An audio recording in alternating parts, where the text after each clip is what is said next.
오늘 로마서 8장 18절부터 30절 말씀을 중심으로 해서 하나님의 총괄 구원이라는 주제로 설교를 하겠습니다.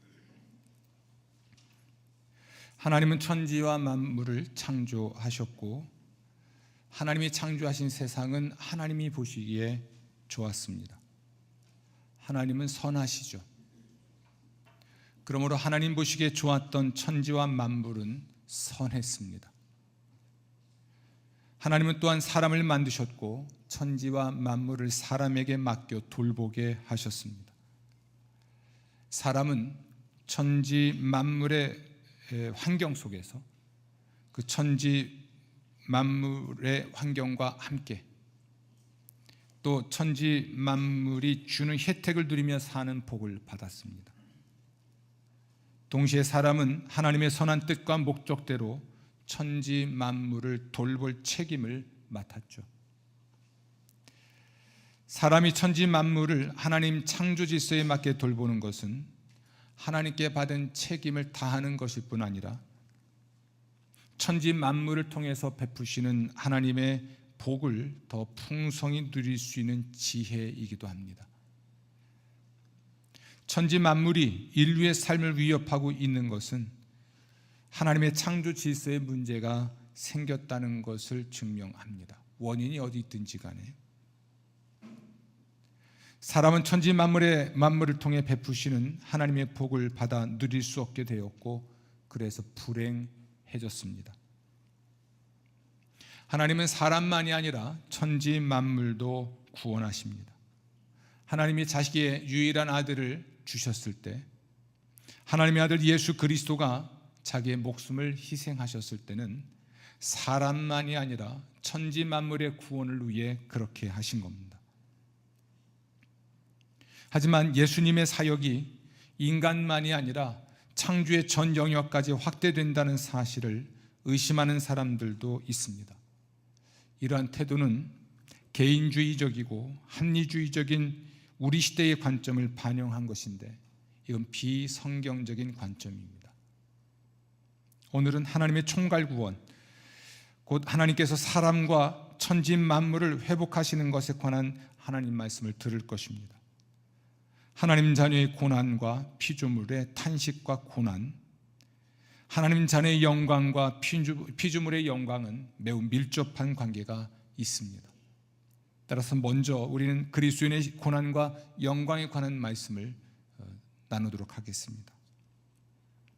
고난과 영광은 분리할 수 없게 결합되어 있습니다. 그것이 로마서 8장 18절부터 19절에 기록되어 있습니다. 그런데 이 고난은 영광에 이르는 길입니다. 고난의 길을 지나지 않고 영광에 이를 수는 없다는 말입니다.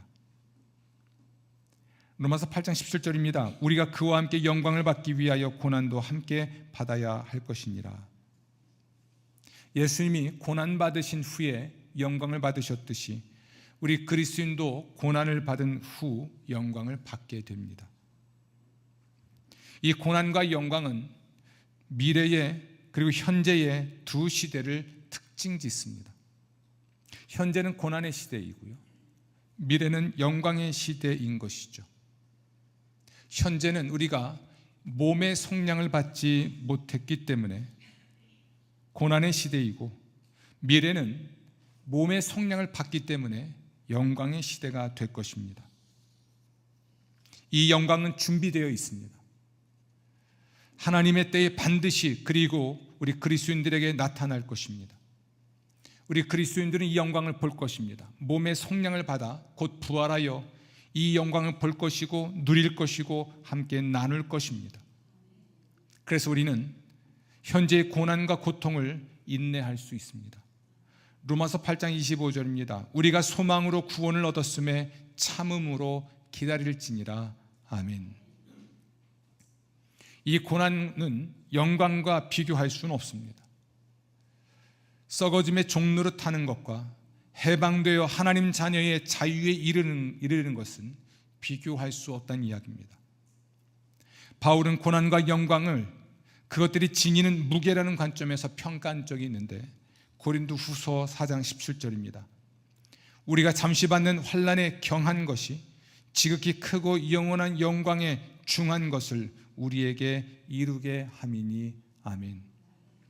우린 고난의 길을 지나 영광에 이르게 될 텐데요, 지금 여기서 받는 고난은 너무나 가볍습니다.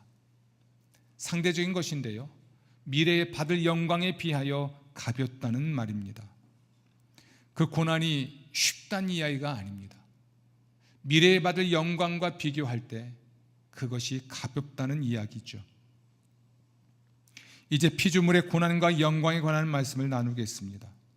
그것은 우리 신자의 고난과 영광이 피조물의 고난과 영광과 직결되어 있기 때문에 그렇습니다. 사도 바울은 로마서 8장 19절에서 22절 말씀에서 피조물의 과거, 현재, 미래를 말합니다. 그 피조물은 뭘 의미할까요? 이 피조물은 20절 말씀 보면 과거에 허무한 데 굴복했습니다. 하나님이 피조물이 허무한 데 굴복하게 하셨기 때문입니다. 허무한 데라고 하는 말은 썩어짐의 종로로 탄 데라는 21절과 관계된 말씀입니다.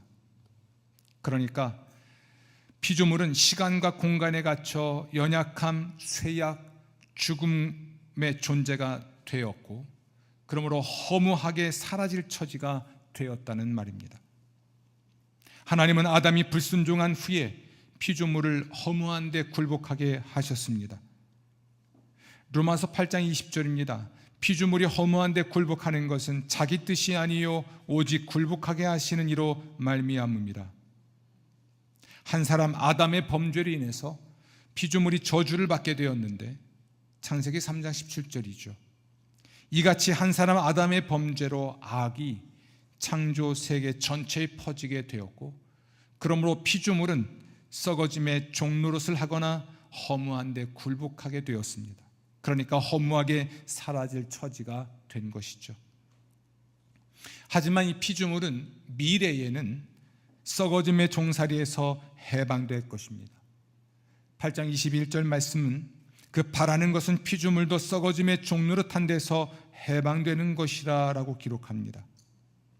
요한계시록 21장 5절 말씀 보면 하나님은 만물을 새롭게 하실 것이기 때문입니다.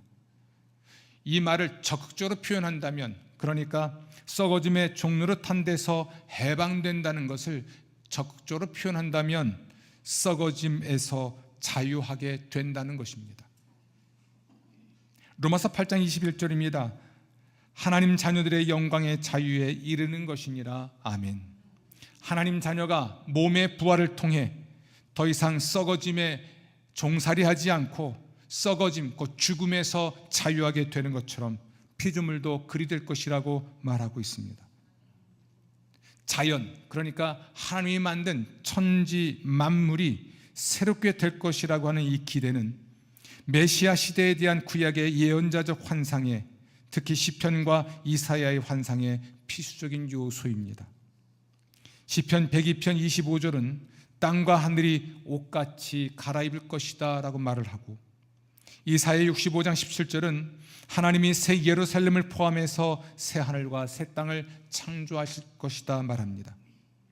이사야 35장 1절은 사막이 백합화같이 피어 여호와의 영광을 나타낼 것이다 라고 말하고, 이사야 11장 6절은 야생동물과 가축들이 평화롭게 공존하고, 심지어 가장 사납고 독 있는 짐승이라도 하나님의 새로운 세계 전체에 해함도 없겠고 상함도 끼치지 않을 것이라고 말합니다.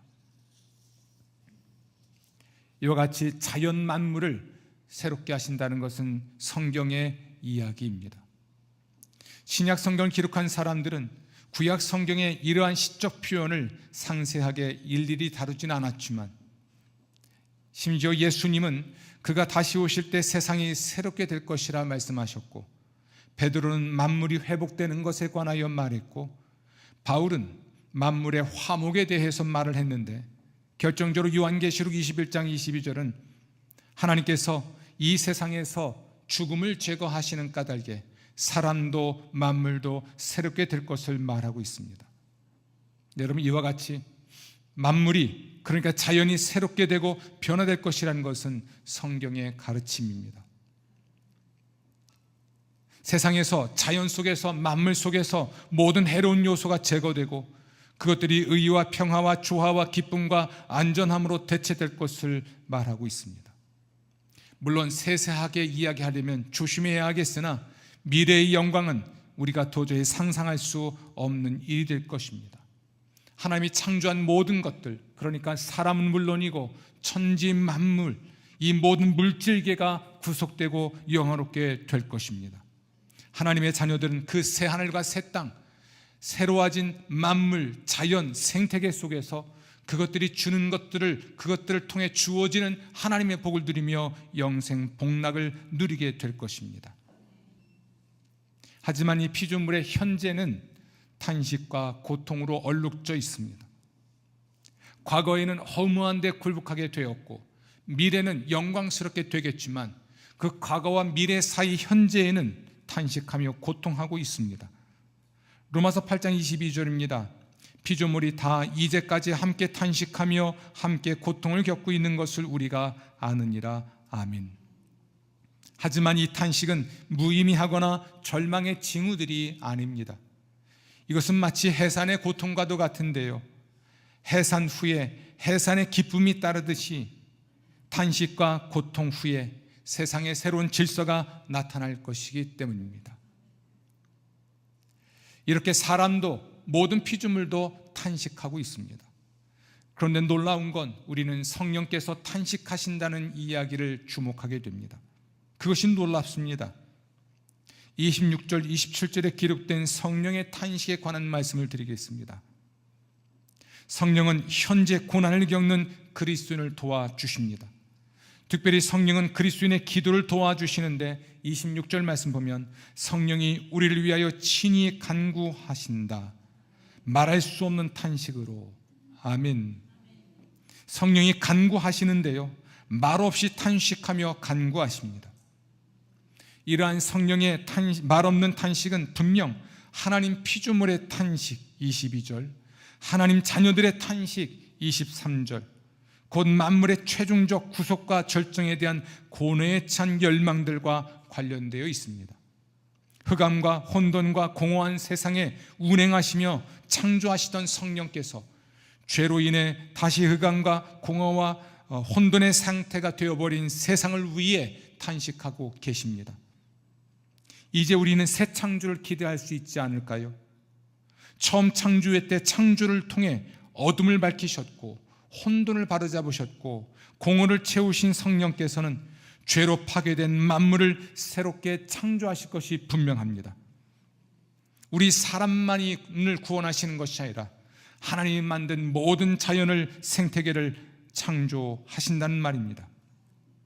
우리 주 예수 그리스도 재림의 날에 만물을 새롭게 하시고 우리 그리스도의 몸을 속량하시겠지만, 그러나 지금 여기서 성령은 사랑과 만물의 구원을 위해 말없이 탄식하시고 간구하시고 또한 구원하십니다. 성령의 중보로 인해 세상은 더 나빠지지 않는 것이 분명합니다. 만약 자연의 역습, 생태계의 반격이란 말로 최근에 지구의 자연재앙, 재해를 해석한다면 지금보다 더 나빴어야 될 세상이지만 성령의 중보로 인해 이 세상은 더 이상 나빠지지 않고 이만큼이라도 살고 있는 것이 분명합니다. 세상 사는 것, 세상에 사람의 죄가 가득하여 안전하게 살 수 없는 것이 현실이라면 지금보다 더 망가지지 않게 하시는 성령의 은혜로 인하여 우리가 사는 세상도, 사람들의 사회도 그나마 이만큼이라도 되지 않는가 생각이 듭니다. 분명한 건 성령께서 우리의 구원을 위해, 우리의 안전과 안녕을 위해 탄식하며 기도하신다는 것입니다. 그러면 이제 우리는 우리 몸과 마음의 구원은 물론 만물의 회복을 위해 기도해야 하지 않을까요? 우리는 우리 사람의 구원을 위해 탄식하며 간구하지만 만물의 구원을 위해 탄식하며 간구하진 않습니다. 보통 중보기도하는 분들이 누군가의 안전을 위해, 회복을 위해, 혹은 자기 자신의 안전과 회복을 위해 간절히 기도는 하지만 만물, 자연, 생태계의 회복을 위해 기도하지 않는 것은 왜 그럴까요? 성경적 신앙, 세상과 만물과 사람에 대한 성경의 관점을 갖지 못해서 그러한 듯합니다. 여러분, 이제는 창조의 영 성령께서 사람은 물론, 사람이 살아가는 세상, 사회는 물론, 우리가 몸담고 있는 자연과 생태계를 총괄하여 구원하시도록 탄식하며 간구해야 하겠습니다. 만약 우리가 만물의 보호와 보존을 위한 실천에 몰두한다면, 자연보호 캠페인이나 생태계 보존을 위한 각종 실천에 적극 참여하고 있다면, 물론 그렇게 해야 하지만 우리는 그리스도인이니까, 하나님의 창조는 물론 섭리와 구원을 믿으니까, 피조물의 구원을 위해 성령이 탄식하고 간구하는 것을 믿으니까, 우리는 사람은 물론 만물의 회복을 위해 탄식하며 기도해야 합니다. 성령께서 여러분과 세상을, 그리고 자연과 생태계를 구원하실 줄로 믿습니다. 오늘 이야기를 마치겠습니다. 요한복음 3장 16절은 하나님의 선교와 예수 그리스도의 복음 전체 이야기입니다. 하나님이 세상을 이처럼 사랑하셔서 하나뿐인 아들을 주셨습니다. 그를 믿는 사람마다 멸망하지 않고 영원한 생명을 누릴 수 있도록 해 주셨습니다. 그리스도의 복음 전체 이야기를 표현하는 핵심 단어는 총괄한다입니다. 총괄이라는 것은 모든 것을 모아 포괄하는 것인데, 하나님은 모든 것을 모아 포괄하여 구원하십니다. 인간은 물론 천지 만물을 포괄하여 구원하십니다. 에베소 1장 10절은 그리스도를 하늘에 있는 것이나 땅에 있는 모든 것의 머리로 소개하고, 골로새 1장 20절은 아들을 통해서 땅 위에 있는 것들이든 하늘에 있는 것들이든 모든 것들을 완전히 화해시키셨다네라고 노래합니다. 이처럼 예수 그리스도는 존재하는 모든 것을 총괄하여 다스리고 구원하십니다. 빌립보서 2장 6절부터 11절은 총괄 교리의 정수입니다. 예수님은 사람의 모양을 띠고 태어나시니 죽기까지 순종하셨네. 그래서 하나님도 예수님을 높이 높여주셨네. 그리하여 예수님 이름 앞에 다 무릎 꿇도록 하심이네.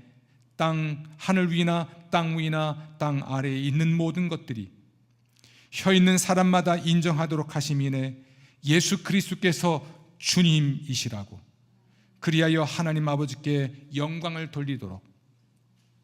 총괄 교리와 성경의 확실한 주제는 사람과 천지 만물은 죄와 죽음 아래 있다는 것입니다. 그러나 하나님의 선교는 모든 사람과 천지 만물을 죄와 죽음에서 해방하고 이 세상에서의 생명과 영원한 생명으로 옮기는 것입니다. 하나님의 선교는 사람과 모든 창조물을 죽음에서 구원하는 것이 분명합니다. 우린 죽음과 부패로 둘러싸여 해체되는 세상에 살고 있습니다. 성부 하나님은 성자 하나님과 성령 하나님을 보내어 세상을 구원하고 통치하십니다. 성자 하나님은 성육신과 사망과 부활을 통해 인간과 모든 창조물의 구원을 위한 일들을 하셨습니다. 그리고 부활 후 승천하여 인류와 모든 창조물을 통치하시고 구원하시고 세상 끝날 재림하셔서 최종으로 구원하실 것입니다. 성령 하나님은 성자 하나님이 완성하신 세상 구원의 일들을 세상에 실행하십니다. 사람을 일깨워 회개하게 하시고 예수님이 완성하신 구원의 사건을 믿게 하시고 고난으로 탄식하는 인류는 물론 만물을 보호하시고 보존하십니다. 우리가 알거니와 하나님을 사랑하는 자 곧 그의 뜻대로 부르심을 입은 자들에게는 모든 것이 합력하여 선을 이루느니라 라는 로마서 8장 28절은 단지 그리스도인 개개인에게만 적용할 수 있는 것이 아니라 하나님의 창조물 전체에 적용하는 말씀이 분명합니다. 그러므로 사랑하는 성도 여러분, 우리는 우리 몸과 마음의 건강을 도모해야 하겠습니다. 하나님이 만든 선한 몸, 이 물질로 채워진 우리 몸과 우리의 인격의 건강을 도모해야 하겠습니다. 우리 몸과 마음의 연약함과 상처와 병의 치유를 위해 또한 기도해야 하겠습니다.